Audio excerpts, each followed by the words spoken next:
Bapak, Ibu, saudara-saudara sekalian yang terkasih dalam Yesus Kristus, selamat pagi, selamat datang kembali dan beribadah di GKI Harapan Indah. Sebelum kita memulai kebaktian kita pada saat ini, Minggu 2 Oktober 2022, kita sejenak akan memperhatikan warta jemaat.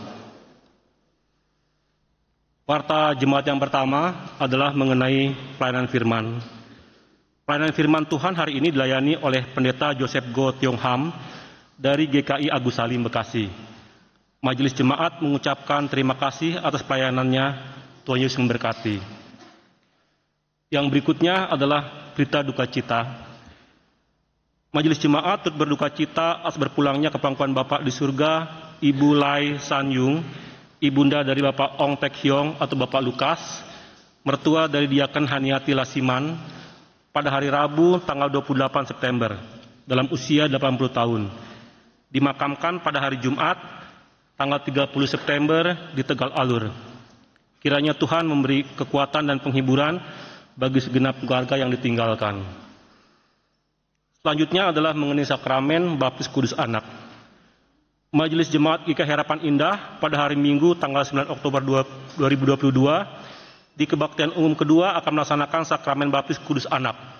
Adapun nama-nama yang akan menerima baptisan dapat dibaca di warta aplikasi MyGKI-HI. Dan yang keempat adalah mengenai bulan keluarga tahun 2022. Tema bulan keluarga tahun 2022 adalah keluarga back to normal. Tujuannya mengajak keluarga GKI Harapan Indah untuk mempersiapkan diri memasuki masa akhir pandemi. Adapun rangkaian kegiatan bulan keluarga kita yaitu adalah webinar potret karakter keluarga, storytelling sharing keluarga memasuki back to natural, refleksi harian bulan keluarga. Dan selengkapnya jadwal kegiatan bulan keluarga dapat dibaca di warta jemaat. Tak lupa majelis jemaat pun mengucapkan selamat ulang tahun kepada Bapak Ibu saudara-saudari yang berulang tahun kelahiran maupun pernikahan. Tuhan Yesus memberkati. Marilah kita masuk saat teduh, mempersiapkan hati dan pikiran kita untuk masuk dalam kebaktian pada saat ini.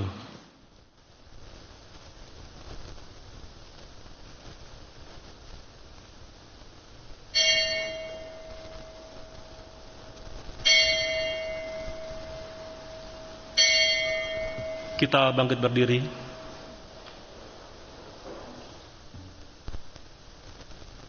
Bersyukurlah kepada Tuhan sebab Ia baik, bahwasanya untuk selamanya kasih setianya. Kita akan memasuki ibadah pada hari ini dan kita percaya Allah hadir di tengah kita. Marilah sujud menyembah Allah dengan segenap hati dan jiwa kita.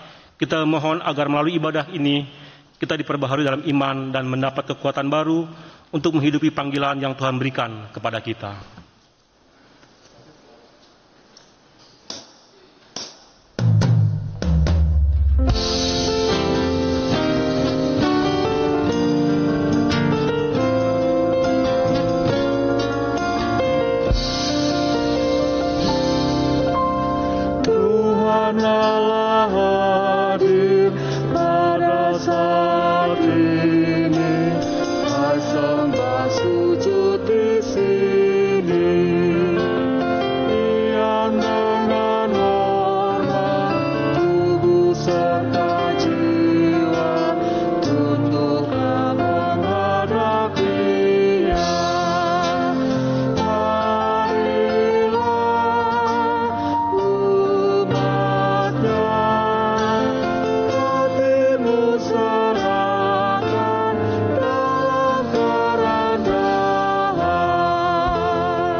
Ibadah ini berlangsung dengan pengakuan bahwa pertolongan kita adalah dalam nama Tuhan, pencipta langit dan bumi.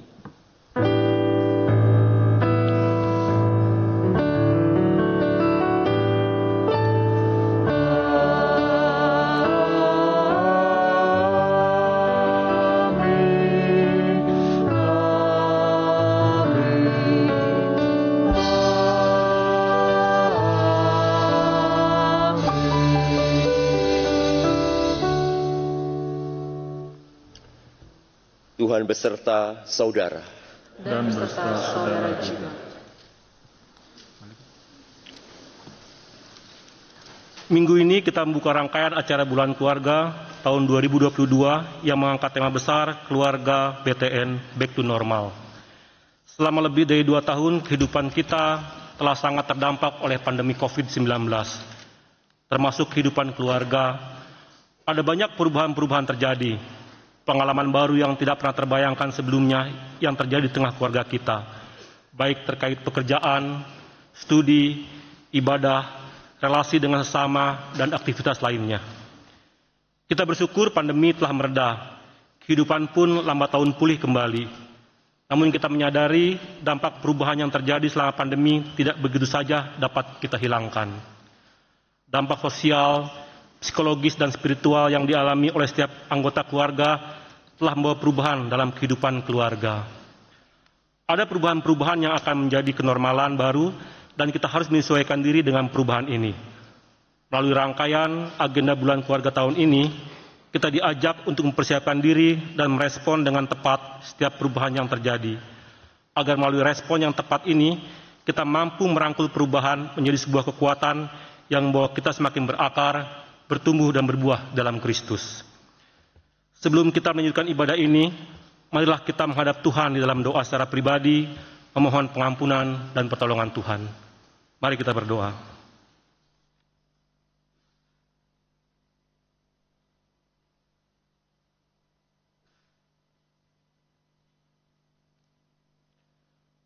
Ya Allah Bapa yang Maha Kasih, inilah kami anak-anak-Mu Tuhan yang datang dengan segala kerendahan hati kami untuk mengakui segala dosa dan perbuatan melawan kehendak Tuhan yang kami lakukan dalam kehidupan kami seminggu yang berlalu.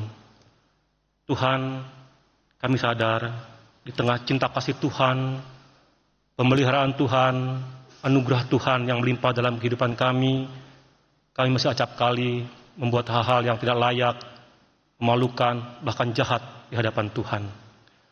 Oleh karenanya Tuhan, pada saat ini kami mau datang mengakuinya, memohon ampun kepada Tuhan. Biarlah Tuhan, saat ini kami mohon anugerah Tuhan, agar kami disucikan kembali dan dimampukan kembali untuk layak hidup bersama dengan Tuhan. Tuhan, ketika kami berkomitmen untuk hidup layak di hadapan Tuhan, kami pun acap kali jatuh. Karena kami sadar Tuhan, ketika kami hanya mengandalkan kemampuan kami tidak akan pernah dapat berjalan bersama Tuhan dalam terang Tuhan. Oleh karenanya Tuhan, saat ini pun kami mohon anugerah Tuhan untuk memampukan kami untuk hidup layak di hadapan Tuhan.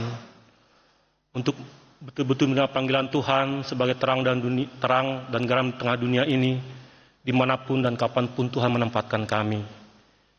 Inilah kami Tuhan yang mohon ampun dan mohon belas kasihan Tuhan. Dalam nama Yesus kami berdoa dan mengucap syukur. Amin.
Bagi saudara yang dengan sungguh-sungguh mengakui dan menyesali dosa di hadapan Tuhan, terimalah berita anugerah dari Tuhan yang diambil dari surat 1 Yohanes pasal 1 ayat yang ke-9. Jika kita mengaku dosa kita, maka Ia adalah setia dan adil, sehingga Ia akan mengampuni segala dosa kita dan menyucikan kita dari segala kejahatan. Di dalam Kristus engkau telah diampuni. Dalam Kristus engkau pun telah diampuni. Damai Kristus besertamu. Damai Kristus besertamu juga. Mari kita menyatakan salam damai kepada teman dan keluarga di sekeliling kita.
Ibu bapak, saudara-saudara yang dikasihi Tuhan, marilah kita berdoa memohon pimpinan Roh Kudus untuk pelayanan firman Tuhan pada saat ini. Kita berdoa.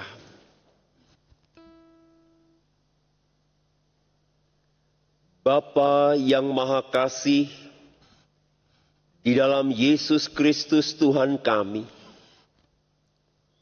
ketika sabdamu hendak menyapa kami pribadi lepas pribadi, keluarga demi keluarga, maupun kami sebagai komunitas umat Allah pada saat ini di sini, biarlah Roh-Mu yang kudus membuka dan mencelikkan mata rohani kami, sehingga kami dapat memandang kebesaran dan kemuliaan Sang Kristus di dalam seluruh kehidupan kami.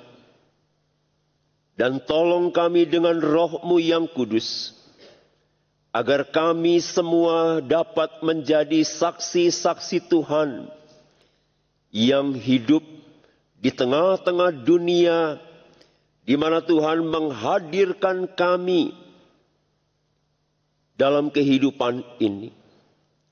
Berfirmanlah ya Allah, karena kami umat-Mu siap mendengarkannya. Dalam Kristus Tuhan kami, amin.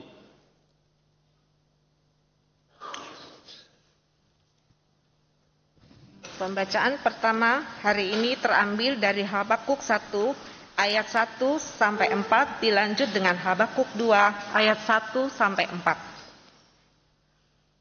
Demikian bunyi firman Tuhan. Ucapan ilahi dalam penglihatan Nabi Habakuk. Keluhan Nabi karena ketidaksetiaan. Berapa lama lagi Tuhan, aku berteriak, tetapi tidak kau dengar.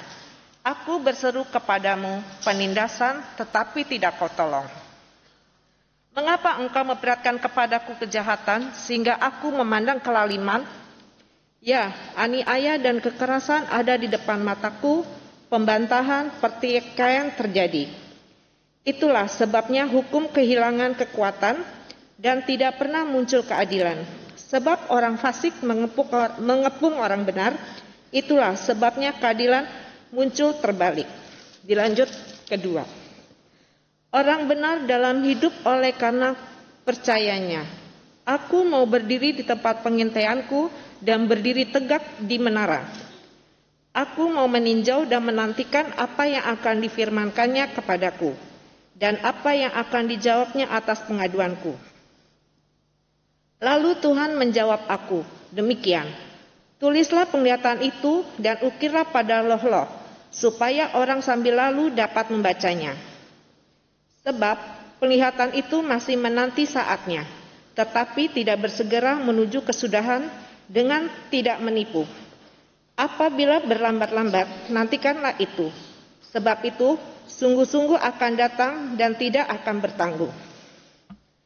Sesungguhnya orang yang membusungkan dada tidak lurus hatinya, tetapi orang yang benar itu akan hidup oleh percayanya. Demikianlah sabda Tuhan.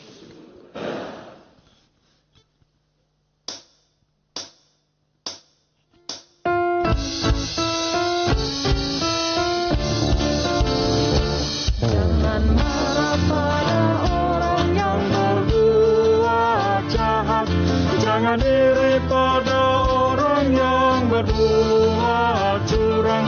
Mereka segera lisut bagaikan rumput dan layu seperti tumbuhan hijau. Jangan marah karena orang yang berbuat jahat. Jangan iri pada orang yang berbuat curang. Bagaikan rumput layu seperti tumbuhan hijau.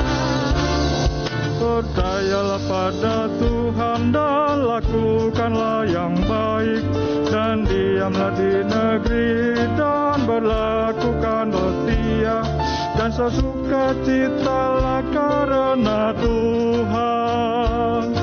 Dia akan memberi yang kau inginkan.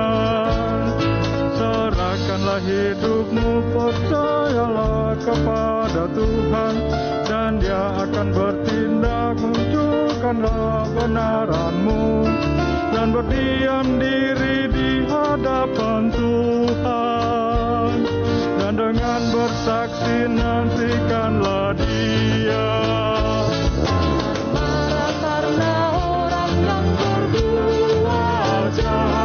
Jangan iri pada orang yang berbuat curang. Mereka segera lisut bagaikan dan layu seperti tumbuhan hijau. Janganlah hatimu marah karena orang yang berhasil, dan juga pada orang yang melakukan tipu daya.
Bacaan leksionari kedua terambil dari 2 Timotius 1 ayat 1 hingga 14.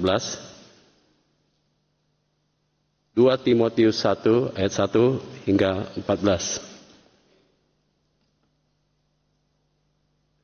Dari Paulus, Rasul Kristus Yesus oleh kehendak Allah untuk memberitakan janji tentang hidup dalam Kristus Yesus. Kepada Timotius, anakku yang kekasih, kasih karunia, rahmat dan damai sejahtera dari Allah Bapa dan Kristus Yesus Tuhan kita menyertai engkau. Ucapan syukur dan nasihat untuk bertekun. Aku mengucap syukur pada Allah yang kulayani dengan hati nurani yang murni seperti yang dilakukan nenek moyangku. Dan selalu aku mengingat engkau dalam permohonanku, baik siang maupun malam. Dan apabila aku berkenan akan air matamu yang kau curahkan, aku ingin melihat engkau kembali supaya penuhlah kesukaanku. Sebab aku teringat akan imanmu yang tulus ikhlas, yaitu iman yang pertama-tama hidup di dalam nenekmu Lois dan di dalam ibumu Eunike, dan yang aku yakin hidup juga di dalam dirimu. Karena itulah kuperingatkan engkau untuk mengobrolkan karunia Allah yang ada padamu oleh penumpangan tanganku atasmu. Sebab Allah memberikan kepada kita bukan roh ketakutan, melainkan roh yang membangkitkan kekuatan, kasih dan ketertiban. Jadi janganlah malu bersaksi tentang Tuhan kita, dan janganlah malu karena aku, seorang hukuman karena Dia. Melainkan ikutlah menderita bagi Injilnya oleh kekuatan Allah.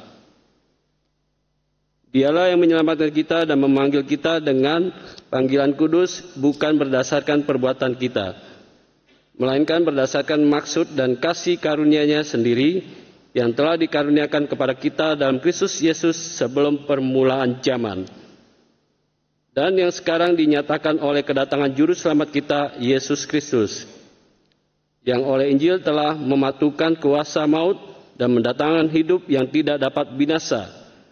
Untuk Injil inilah aku telah ditetapkan sebagai pemberita, sebagai rasul, dan sebagai guru. Itulah sebabnya aku menderita semuanya ini. Tetapi aku tidak malu, karena aku tahu kepada siapa aku percaya, dan aku yakin bahwa Dia berkuasa memeliharakan apa yang telah dipercayakannya kepadaku hingga pada hari Tuhan. Peganglah segala sesuatu yang telah engkau dengar daripadaku sebagai contoh ajaran yang sehat, dan lakukanlah itu di dalam iman dan kasih dalam Kristus Yesus. Pelihara harta yang indah yang telah dipercayakannya kepada kita oleh Roh Kudus yang diam di dalam kita. Demikianlah firman Tuhan. Injil Tuhan kita Yesus Kristus menurut Lukas pasal 17 ayat 5 sampai yang ke-10. Lalu kata rasul-rasul itu kepada Tuhan, "Tambahkanlah iman kami." Jawab Tuhan, "Kalau sekiranya kamu mempunyai iman sebesar biji sesawi saja, kamu dapat berkata kepada pohon ara ini, 'Terbantunlah engkau dan tertanamlah di dalam laut,' dan ia akan taat kepadamu. Siapa di antara kamu yang mempunyai seorang hamba yang membajak atau menggembalakan ternak baginya, akan berkata kepada hamba itu setelah ia pulang dari ladang, 'Mari segera makan'? Bukankah sebaliknya ia akan berkata kepada hamba itu, 'Sediakanlah makananku, ikatlah pinggangmu, dan layanilah aku sampai selesai aku makan dan minum. Dan sesudah itu engkau boleh makan dan minum.' Adakah ia berterima kasih kepada hamba itu, karena hamba itu telah melakukan apa yang ditugaskan kepadanya? Demikian jugalah kamu, apabila kamu telah melakukan segala sesuatu yang ditugaskan kepadamu, hendaklah kamu berkata, 'Kami adalah hamba-hamba yang tidak berguna. Kami hanya melakukan apa yang kami harus lakukan. Demikianlah Injil Yesus Kristus. Berbahagialah mereka yang mendengarkan firman Allah dan yang memeliharanya. Haleluya.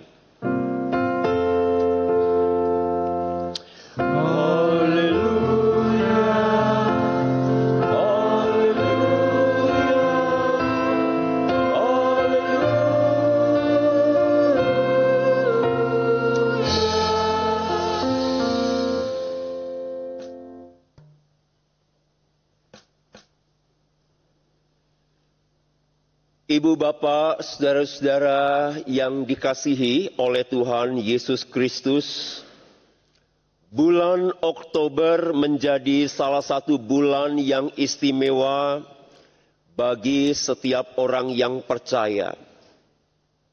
Bulan Oktober juga merupakan sebuah bulan yang oleh banyak gereja di seluruh dunia, acara-acara gereja dikemas sedemikian rupa dengan berbagai variasi yang berfokus pada keluarga.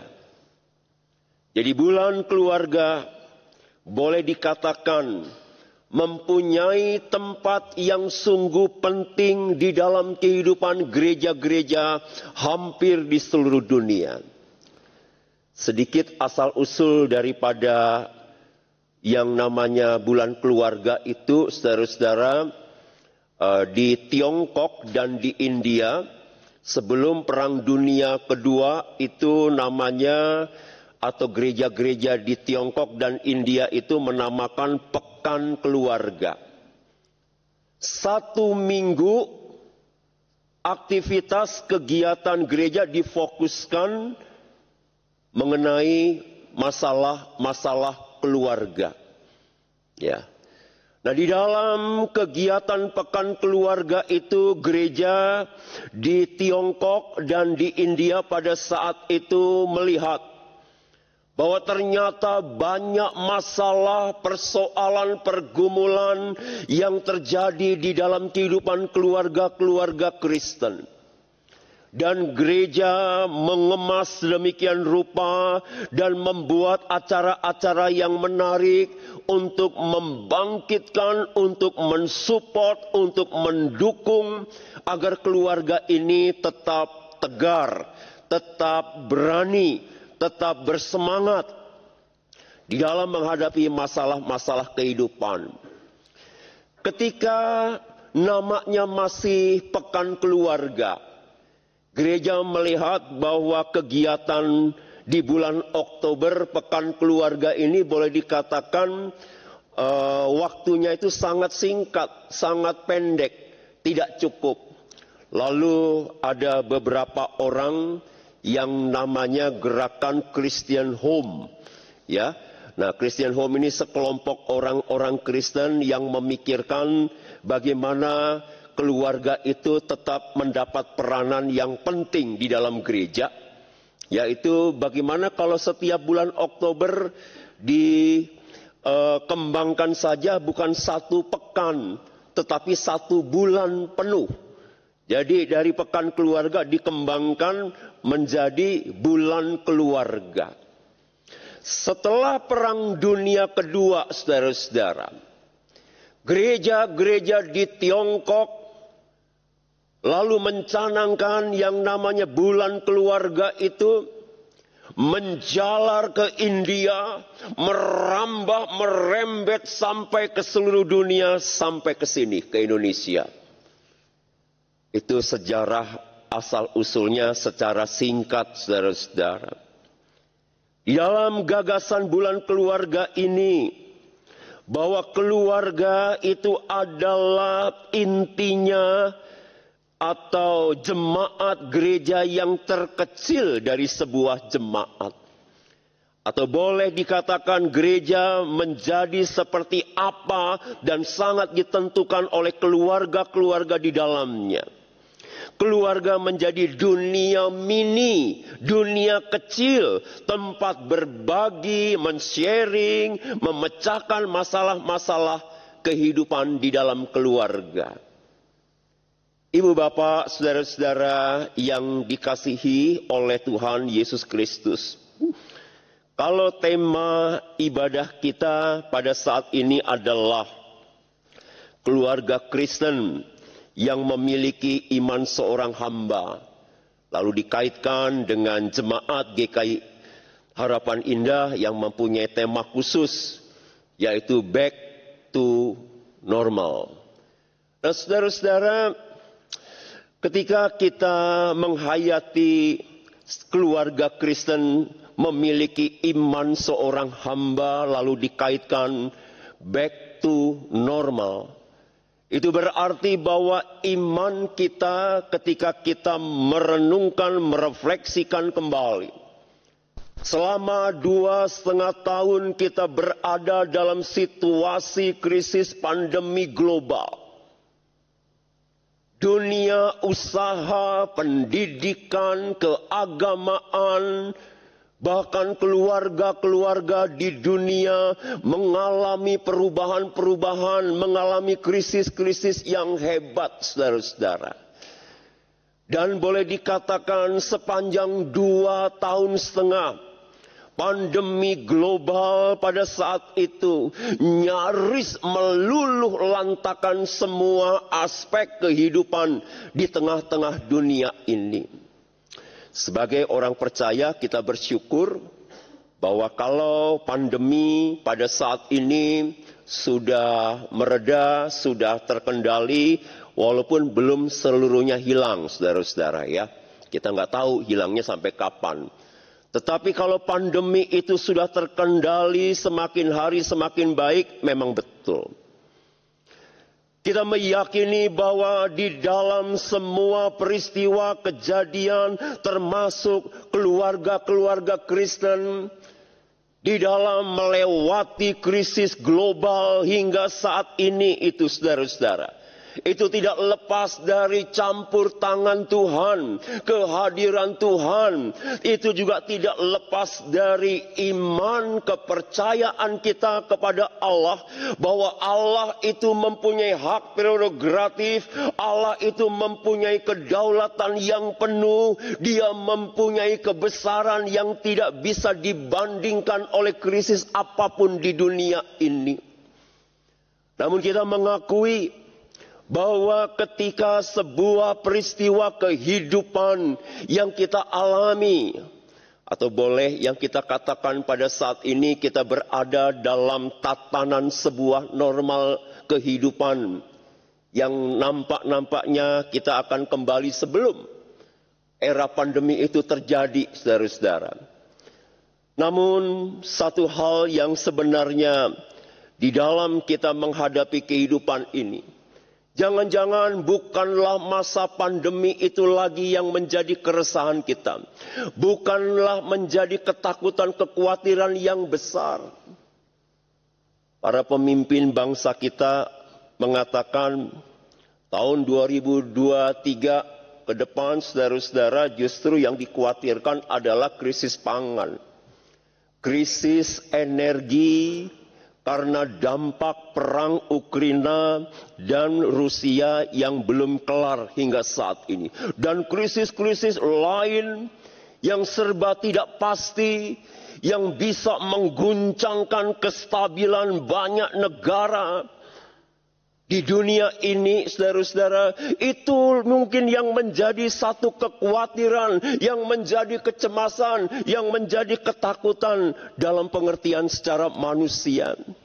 Namun kita meyakini di dalam segala peristiwa kejadian apapun di dalam kehidupan ini, ketika kita memiliki iman, ketika kita meyakini bahwa perjalanan kehidupan kita sebagai orang percaya di tengah-tengah dunia ini, kita meyakini bahwa Allah itu hadir, Allah itu campur tangan, Allah itu senantiasa menyertai di dalam perjalanan kehidupan kita sebagai orang percaya. Kita dimampukan untuk menghadapi tantangan-tantangan yang besar, dan kita diberikan kekuatan serta kemenangan oleh Tuhan. Di dalam bacaan yang pertama Habakuk pasal yang ke-1 ayat 1 sampai 4. Diteruskan ke pasal 2 ayat 1 sampai 4. Nabi Habakuk berdoa. Di dalam doanya kepada Allah dia bertanya, berapa lama lagi penderitaan ini terjadi? Nada dari doa Nabi Habakuk adalah juga jeritan dari umat Tuhan yang pada saat itu mengalami penindasan, mengalami ketidakberdayaan oleh kekuasaan dari pemerintahan Babel yang menindas, yang mencekram orang-orang Yehuda sebagai umat Allah pada saat itu. Saudara-saudara yang dikasihi Tuhan, bukankah ini juga pengalaman hidup kita sebagai orang percaya? Ketika awal-awal pandemi muncul pada tahun 2020, kita menganggap bahwa semuanya itu sangat menakutkan dan boleh dikatakan itu sungguh menjadi sesuatu yang horor, saudara-saudara. Banyak jiwa melayang, termasuk juga hamba-hamba Tuhan jiwanya melayang. Awal-awal 2020 kan begitu. Sangat mengerikan, horor banget pada saat itu, saudara-saudara. Ketika kita berada pada saat ini, tentu kita meyakini itu adalah anugerah, kebaikan dan campur tangan Tuhan. Kendati kita percaya bahwa tantangan pergumulan apapun di dalam kehidupan ini tidak pernah selesai. Tetapi penyertaan Tuhan, kehadiran Tuhan pun juga tidak pernah selesai di dalam kehidupan kita. Dia tetap berkarya dengan cara Allah sendiri yang menolong, yang memampukan kita di dalam menghadapi segala sesuatu. Di dalam bacaan yang kedua, kita melihat di situ ada dua tokoh yang penting, yaitu Lois dan Eunike. Lois adalah nenek dari Timotius. Eunike adalah ibu dari Timotius. Kedua-duanya adalah perempuan Yahudi yang mengasuh, mendidik, mengajarkan tentang kebenaran firman Allah, yang tentu pada saat itu adalah yang dimaksud masih dalam perjanjian lama. Kebenaran Allah yang diajarkan oleh Lois, diajarkan oleh Eunike kepada Timotius yang di dalam tumbuh kembangnya, di dalam mengenal tentang ajaran Kristus, termasuk juga ajaran-ajaran yang disampaikan oleh Rasul Paulus sebagai bapak rohaninya pada saat itu. Di mana Timotius ini boleh bertumbuh, berkembang, menjadi orang Kristen, menjadi pengikut Kristus yang taat di dalam menghadapi pengajar-pengajar sesat, di dalam menghadapi bidat-bidat, pengajar-pengajar yang palsu pada saat itu, saudara-saudara. Kita melihat di sini bahwa peranan daripada Lois, dari Eunike, yang menanamkan kebenaran firman Tuhan kepada Timotius. Kita juga bisa menarik pelajaran bahwa di tengah-tengah dunia pada saat ini termasuk juga begitu banyak ragamnya ajaran-ajaran yang membingungkan, yang jauh dari kebenaran firman Tuhan, yang jauh dari kebenaran Alkitab yang kita yakini itu, saudara-saudara. Peran tugas kita sebagai orang tua, sebagai anggota keluarga Kristen, kita diingatkan dan diajarkan kembali untuk memegang teguh kebenaran firman Tuhan di dalam kehidupan keluarga kita masing-masing. Saudara-saudara yang dikasihi oleh Tuhan Yesus Kristus, apa yang dituturkan oleh penginjil Lukas dalam bacaan Lukas pasal 17 ayat 5 sampai yang ke-10. Pada saat itu rasul-rasul ataupun murid-murid Yesus mengantisipasi bahkan menghadapi langsung pengajar-pengajar sesat yang muncul dalam kehidupan komunitas umat Allah perdana pada saat itu, saudara-saudara. Termasuk juga di dalam komunitas umat beriman pada abad pertama pada saat itu. Ketika relasi, ketika hubungan di antara sesama umat Tuhan, hubungannya tidak baik, di mana salah satu atau mungkin beberapa orang Kristen pada saat itu melakukan perbuatan-perbuatan yang tidak sesuai dengan kehendak Tuhan, yang melakukan dosa-dosa di mata Tuhan pada saat itu. Lukas di dalam penuturannya mengajak kepada para pembacanya, mengajak kepada kita untuk kita bisa mengasihi, mengampuni, sekalipun kalau ada saudara seiman kita, dia melakukan, kalau Lukas katakan itu sampai 7 kali, maka kamu akan mengampuni juga sebanyak 7 kali. Angka 7 itu, saudara-saudara, angka kesempurnaan, ketidakterbatasan. Bahwa Allah itu tidak terbatas. Allah itu sungguh sempurna. Kasihnya, pengampunannya tidak terbatas. Kasihnya itu, pengampunannya itu juga sempurna. Ketika itu menjadi bagian di dalam kehidupan kita sebagai orang percaya, lalu ada orang yang memang harus diampuni kesalahannya, diampuni dosa-dosanya. Maka kasih Allah yang sudah kita terima, yang sempurna, yang tidak terbatas itu berarti itu juga kita berikan dengan tidak terbatasnya kepada orang-orang yang dengan sungguh-sungguh bertobat, yang sungguh-sungguh menyesali akan dosa-dosanya. Cliff Staples Louis, seorang penulis Kristen, seorang teolog awam, dan pakar sastra Inggris pernah berkata begini. Menjadi seorang Kristen berarti mengampuni yang tidak bisa dimaafkan.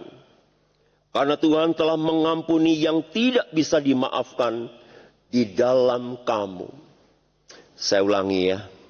Menjadi seorang Kristen berarti mengampuni yang tidak bisa dimaafkan.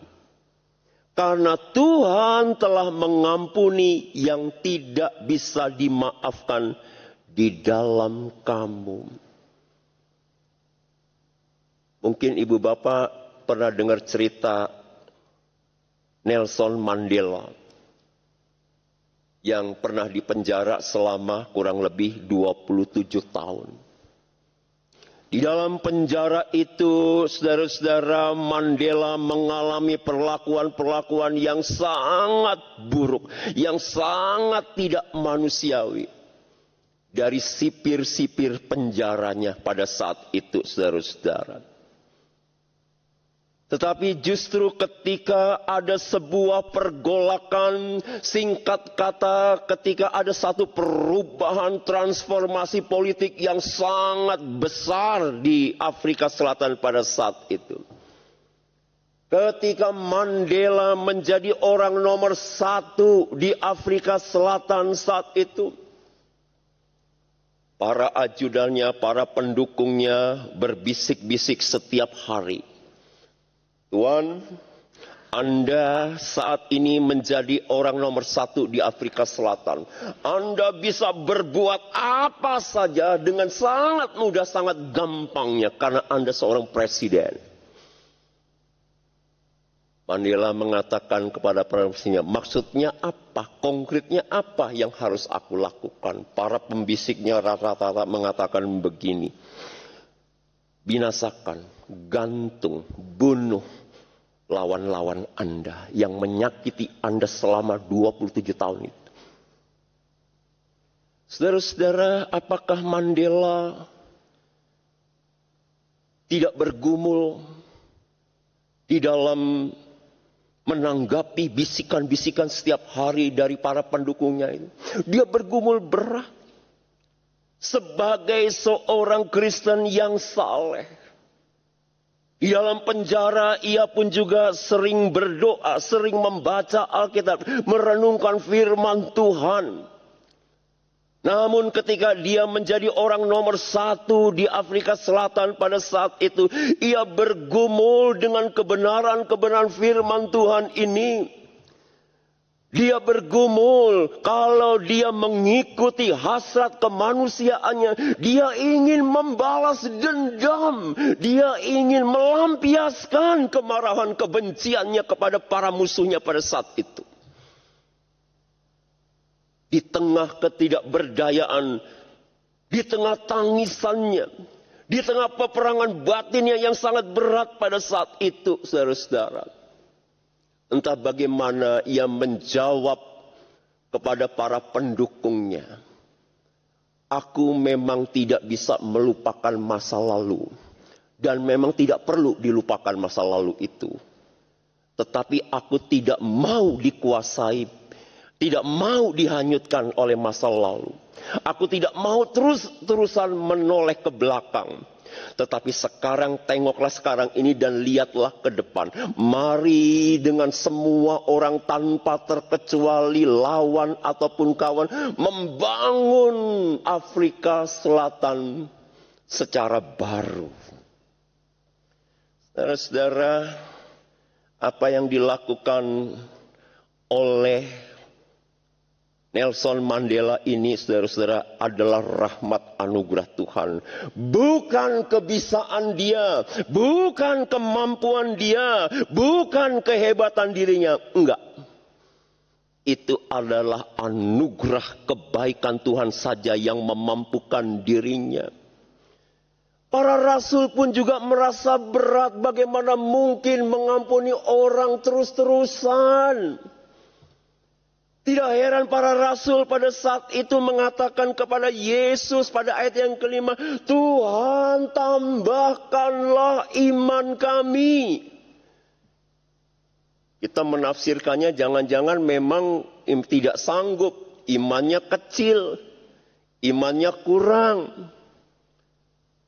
Saudara-saudara, apakah Yesus menambahkan iman mereka yang kurang jadi lebih? Supaya kuat, supaya hebat? Tuhan Yesus nggak menambahkan imannya mereka para rasul ini menjadi lebih supaya lebih hebat, enggak. Tuhan Yesus mengatakan jika engkau mempunyai iman sebesar biji sesawi, itu biji pohon sesawi yang paling kecil dari biji-bijian yang tumbuh yang ada di Israel pada saat itu, saudara-saudara. Tetapi justru biji sesawi ini sangat bermanfaat. Biji sesawi ini, saudara-saudara, walaupun ukurannya kecil, itu bisa digunakan untuk memberi cita rasa pada makanan dan dapat mengawetkan makanan. Di dalam biji sesawi itu ada kandungan minyak yang berguna untuk pengobatan. Maksudnya adalah kalau Yesus mengatakan jika engkau mempunyai biji sesawi, terbantunlah. Apa itu namanya? Terbantun itu apa namanya? Pohon ara itu. Tercerabutlah pohon ara itu. Bisa ditanam ke laut.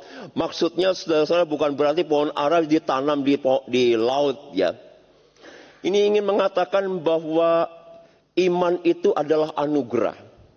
Iman itu adalah rahmat. Iman itu adalah pemberian. Walaupun itu pemberian, tetapi iman kita, iman seorang hamba yang taat kepada Tuannya, adalah iman yang penuh, iman yang total, iman yang berserah sepenuh-penuhnya dan meyakini bahwa sebenarnya Tuhanlah yang menolong, yang memampukan kita. Sehingga para murid pada saat itu juga bisa dimampukan oleh rahmat kebaikan Tuhan untuk mengampuni sesama manusia, saudara-saudara. Saudara-saudara yang dikasihi oleh Tuhan Yesus Kristus, ketika tema besar kita yaitu back to normal, itu berarti kehidupan yang kita jalani pada 2,5 tahun setelah kita melewati masa pandemi ini, saudara-saudara. Kita tetap meyakini bahwa apapun yang terjadi di depan kita, sekalipun krisis-krisis yang dikatakan itu ada resesi, ada ini, bisa jadi, bisa enggak. Ketidakpastian itu memang muncul di dalam kehidupan kita sebagai orang percaya. Namun iman, kesetiaan, ketaatan kita kepada Sang Kristus itu tidak boleh bimbang. Itu jangan sampai ada keraguan. Tapi kita meyakini bahwa Tuhan yang menggenggam erat tangan kita, Tuhan yang senantiasa memimpin menuntun perjalanan kehidupan kita. Asalkan kita sungguh-sungguh taat, asalkan kita sungguh-sungguh mau memenuhi, mematuhi apa yang Tuhan perintahkan di dalam kehidupan kita. Sebentar kita akan menerima layanan perjamuan kudus. Kita semua akan menghayati sebuah persekutuan dengan Sang Kristus yang pernah berkurban di dalam kehidupan kita.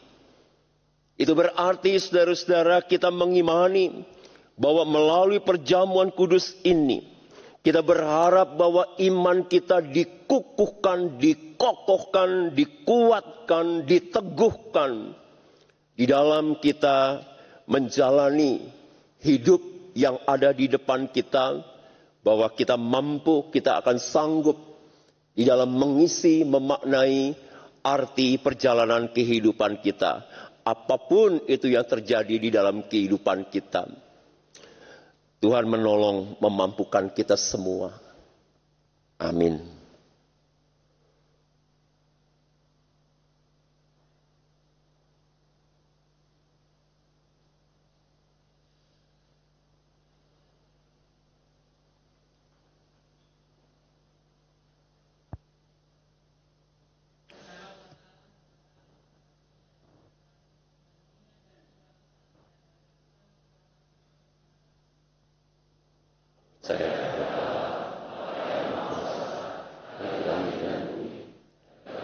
Kristus anak yang tinggal Tuhan kita, yang dikandung dari Roh Kudus, lahir dari anak darah Maria, yang berita sengsara di bawah pemerintahan Pontius Pilatus, disalibkan, mati dan dikuburkan, turun ke dalam kerajaan maut. Pada hari yang ketiga bangkit pula dari antara orang mati, naik ke surga, duduk di sebelah kanan Allah, Bapa yang Maha Kuasa. Dan dari sana ia akan datang untuk menghakimi orang yang hidup dan yang mati. Aku percaya pada Roh Kudus, gereja yang kudus dan am, persekutuan orang kudus, pengampunan dosa, kebangkitan orang mati, dan hidup yang kekal. Amin.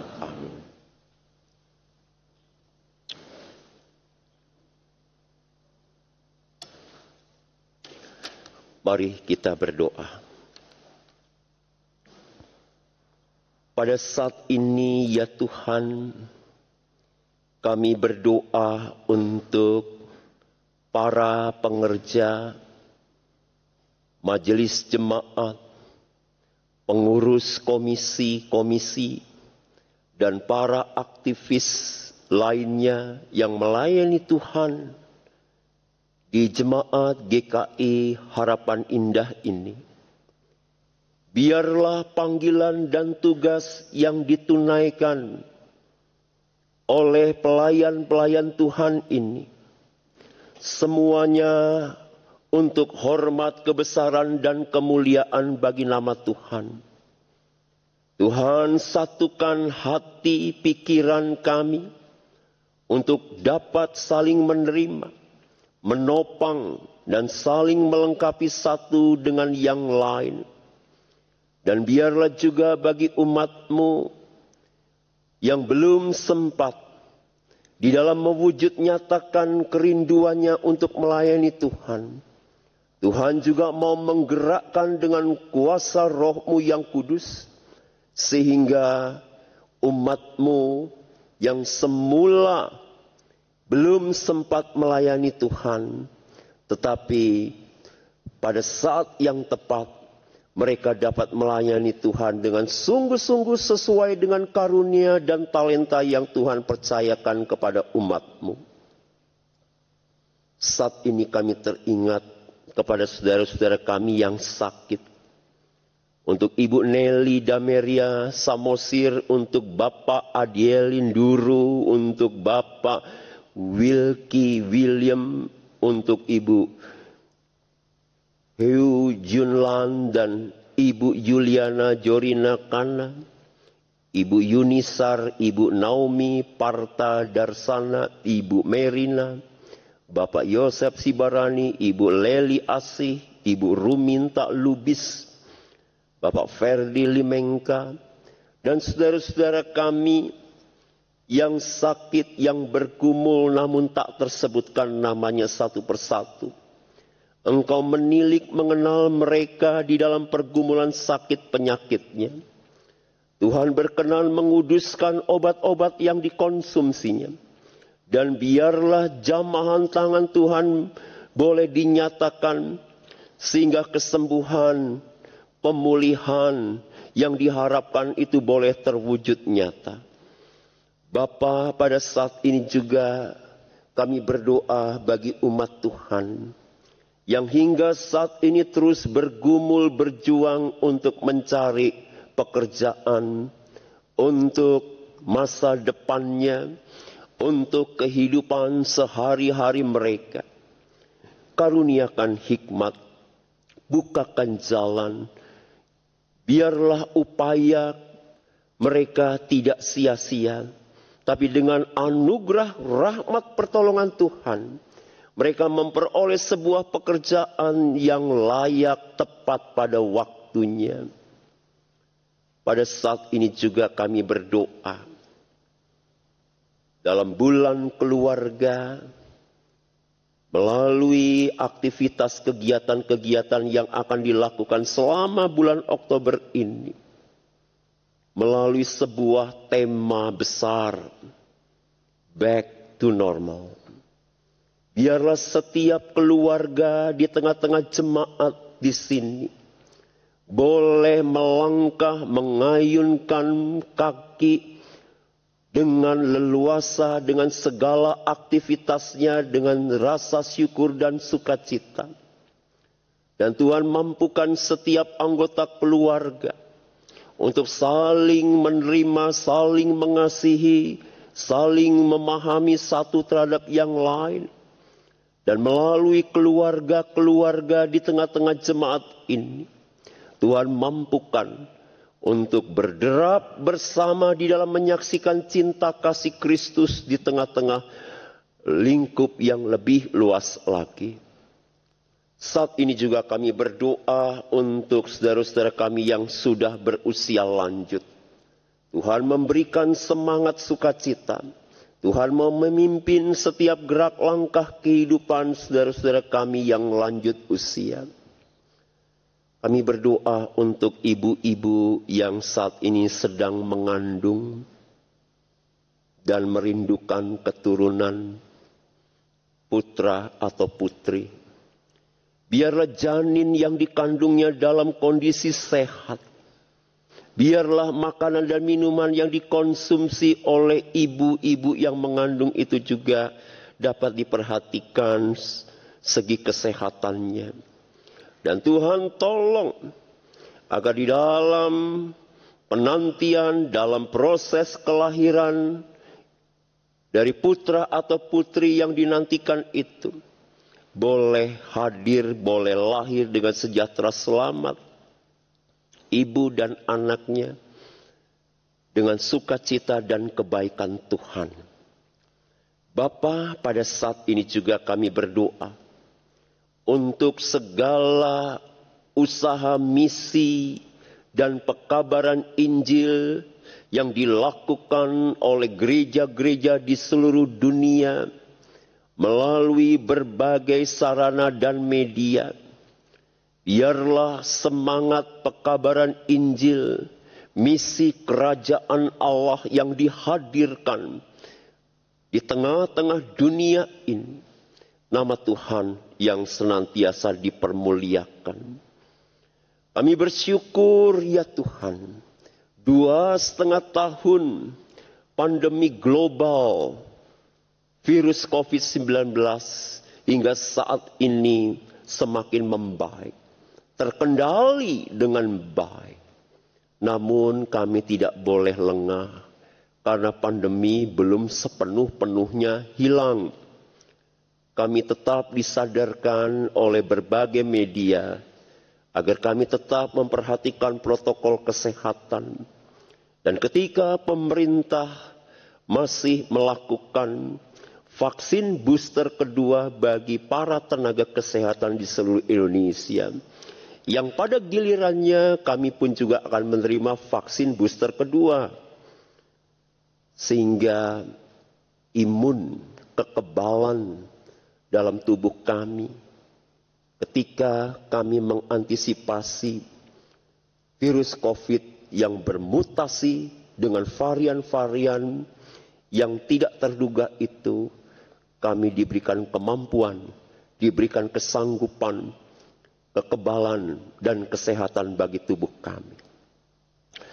Bapa yang Maha Kasih, kami menyerahkan juga perjalanan bangsa negara kami Indonesia ketika 2 pesta demokrasi yang besar dihadapi oleh bangsa negara kami.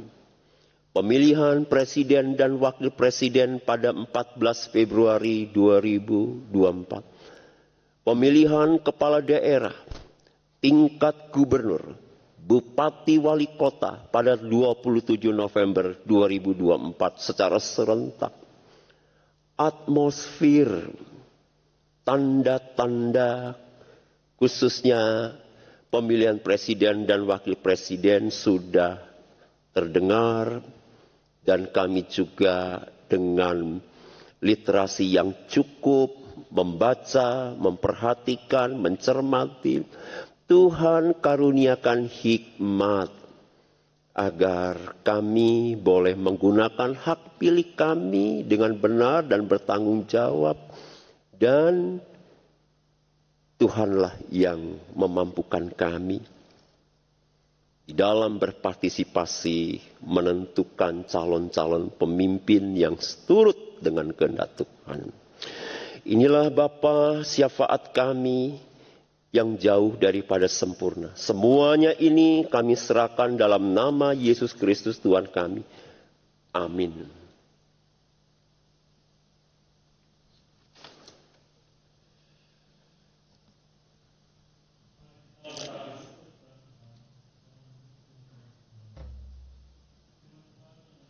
Pulang persembahan diambil dari Filipi 4 ayat yang ke-6. Janganlah hendaknya kamu khawatir tentang apapun juga, tetapi nyatakanlah dalam segala hal keinginanmu kepada Allah dalam doa dan permohonan dengan ucapan syukur. Bagi umat yang hadir di gereja, persembahan dapat dimasukkan di amplop yang disediakan dan dimasukkan ke kotak yang disediakan di pintu keluar ruang ibadah. Persembahan dapat juga disampaikan dengan cara transfer ke rekening gereja atau memindai QR Code yang ditayangkan pada layar ini.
Saat ini ya Allah, kami membawa persembahan syukur kami sebagai ungkapan pujian atas berkat-berkat dan anugerah yang Tuhan berikan kepada kami. Kami tahu dan sadar Tuhan bahwa kami ada sebagaimana kami ada pada saat ini adalah hanya atas anugerah Tuhan dalam kehidupan kami. Tuhan yang telah memelihara kami, Tuhan yang selalu menyertai kami di saat-saat sulit kami, Tuhan yang beri penghiburan ketika kami merasa lelah dan sendirian, Tuhanlah yang menyembuhkan kami ketika kami dalam keadaan sakit. Tuhan, terima kasih untuk semuanya. Dan biarlah Tuhan, ajarkan, mampukanlah kami terus untuk boleh mempersembahkan segala hal yang ada pada kami. Waktu kami, karya kami, bahkan tubuh kami sebagai persembahan hidup yang kudus dan berkenan di hadapan Tuhan. Kami menyerahkan sembilan tangan kasih Bapa. Inilah doa kami, dan kami berdoa dan mengucap syukur. Amin. Saudara-saudara, setiap kita dipanggil untuk menjadi hamba yang melayani dan melakukan apa yang seharusnya kita kerjakan sebagai hamba, termasuk dalam hidup sebagai keluarga, dalam keluarga. Wujudkan dan nyatakan kasih dan damai sejahtera di tengah keluarga, agar rumah kita menjadi taman yang sejuk dan mengalirkan kasih Allah dimanapun keluarga kita berada.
Arahkanlah hatimu kepada Tuhan. Arahkan hati kami kepada Tuhan. Jadilah saksi Kristus. Syukur kepada Allah. Terpujilah Tuhan. Kini dan selamanya. Terimalah berkat Tuhan. Tuhan memberkati engkau dan melindungi engkau. Tuhan menyinari engkau dengan wajah-Nya dan memberi engkau kasih karunia. Tuhan menghadapkan wajah-Nya kepadamu dan memberi engkau damai sejahtera dari saat ini sampai selama-lamanya.